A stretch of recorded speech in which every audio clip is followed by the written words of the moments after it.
एक गांव में एक व्यक्ति गया और उसने देखा कि उस गांव में जितनी समाधियां थीं मृत लोगों की, उन किसी भी समाधि में किसी भी व्यक्ति की उम्र 3 वर्ष से ऊपर नहीं थी।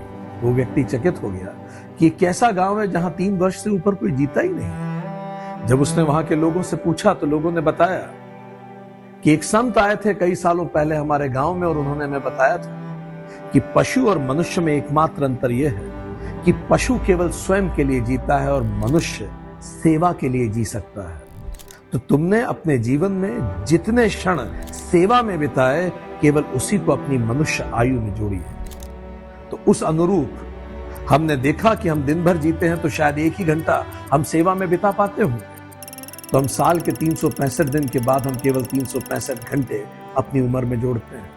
इस प्रकार अगर हम 60 साल भी जिए तो मुश्किल से 2-2.5 साल हमारी सेवा की उम्र होती है, सेवा आयु होती है। इसी भाव को आगे बढ़ाते हुए हम लोगों ने स्थापित किया यूनाइटेड ग्लोबल पीस फाउंडेशन, सेवा के भाव को आगे बढ़ाने। और इसका लक्ष्य क्या है? सेवा का। यूनाइटेड ग्लोबल पीस फाउंडेशन का पंचलाइन है, उसका मोटो है सर्वे भवन्तु सुखिनः, सर्वे भवन्तु सुखिनः, सर्वे सन्तु निरामया, सर्वे भद्राणि पश्यन्तु, मा कश्चित् दुख भाग भवेत्। भारतीय उपनिषदों में इंसान के जीवन का यह लक्ष्य बताया गया और इसी लक्ष्य को लेकर फाउंडेशन आगे बढ़ रहा है।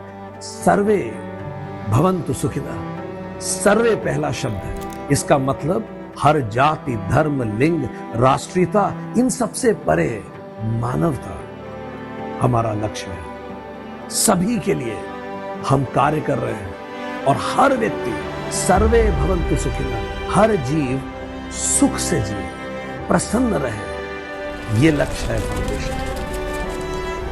आर्थिक, सामाजिक समानता और समरसता की स्थापना, और इसी आर्थिक, सामाजिक समरसता और समानता के लिए फाउंडेशन की कई योजनाओं में से एक योजना ऐसी है कि यदि किसी भी विद्यार्थी का 12वीं में 90% से ऊपर आता है और उसको कहीं किसी प्रकार की स्कॉलरशिप और सहायता नहीं मिलती और वो प्रशासनिक सेवाओं में जाकर इस देश और समाज की पुनः सेवा करना चाहता है, तो उसकी पढ़ाई की, उसकी तैयारी की, उसके रहने का, उसकी कोचिंग की पूरा खर्चा फाउंडेशन उठाएगी, ताकि हम सेवा करके किसी को सेवा के लिए प्रेरित कर सकें और आर्थिक समानता रूपी एक समाज की हम स्थापना कर सकें।